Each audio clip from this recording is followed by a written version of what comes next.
So let's actually figure out how you solve this type of problem analytically. I'm going to go through it pretty fast because I want to make sure we cover enough that you have this. I didn't happen to record a lecture for the rest of this stuff, so we'll just go through it. All right. So the idea for 0D is we're looking for a temperature model that covers the entire domain. That means our control volume also has to cover the entire domain. So here it's almost impossible to see, but I have a control volume I've drawn around this, I don't know, rock, potato, whatever. And so we're going to do an energy balance on this. So inside here, we have some change in internal energy, right? There's this control volume has du, dt. We probably have heat exchange with the surroundings, so we'll draw it like this. Say out here it's h bar and T infinity. So this would be q dot, we'll call it q dot out, call it q dot surroundings or whatever. And then this object has surface area AS, and it has volume vol.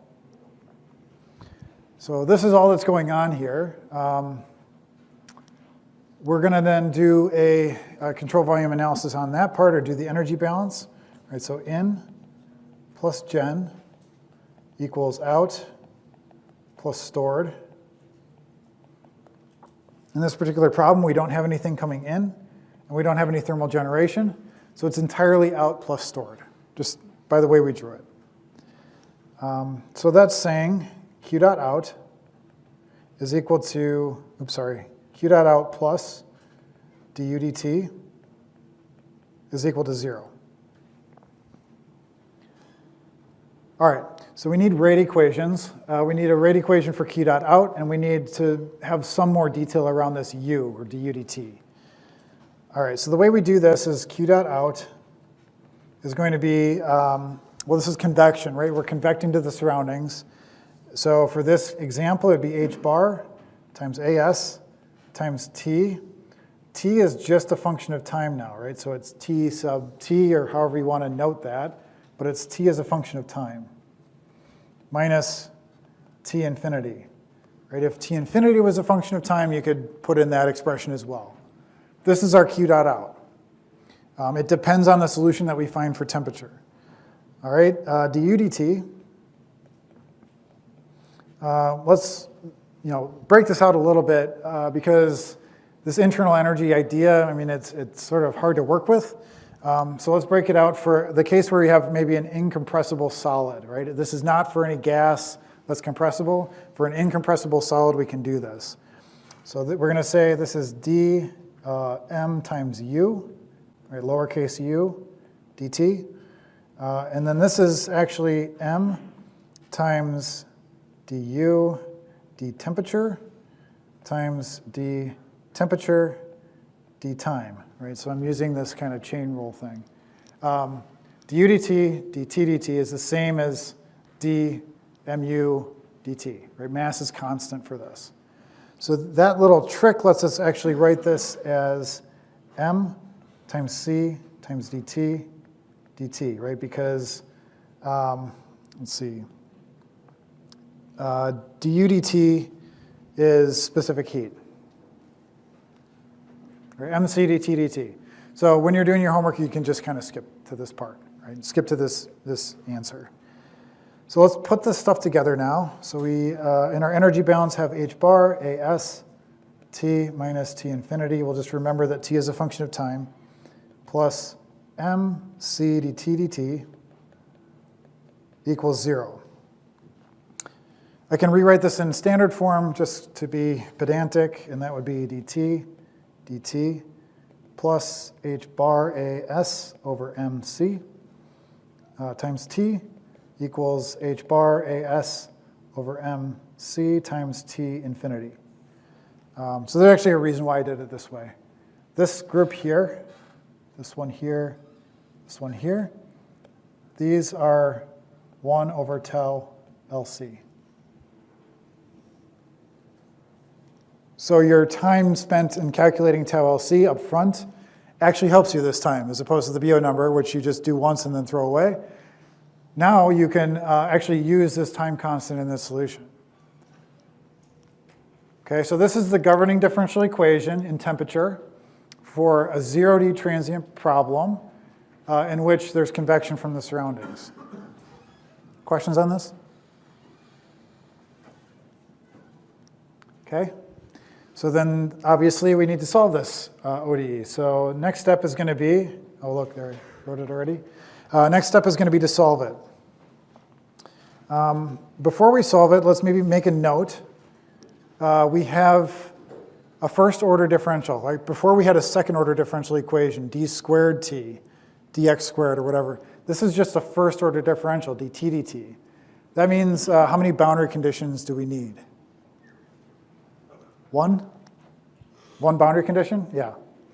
Okay, so we need one boundary condition. So what's that boundary condition going to be? Or let's say, in which domain is the boundary condition going to apply?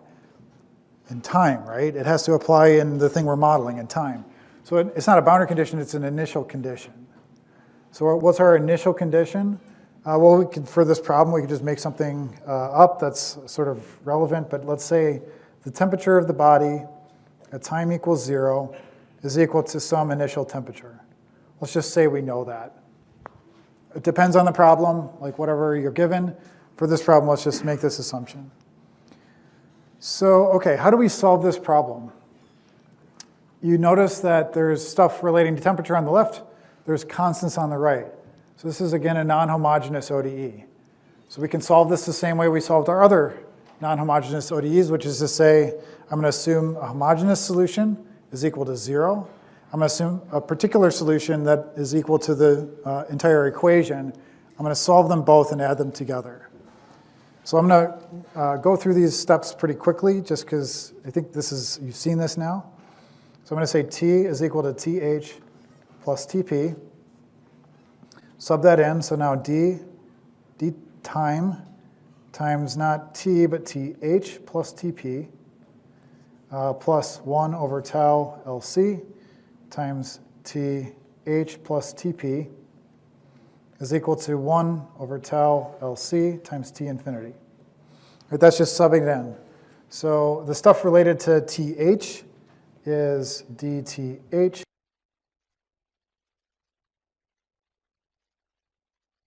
LC TH is equal to 0. So definition of a homogeneous equation. And then let's see the particular solution. So let me just say this is the homogeneous. The particular is going to be dTp dt plus 1 over tau LC TP equals 1 over tau LC T infinity.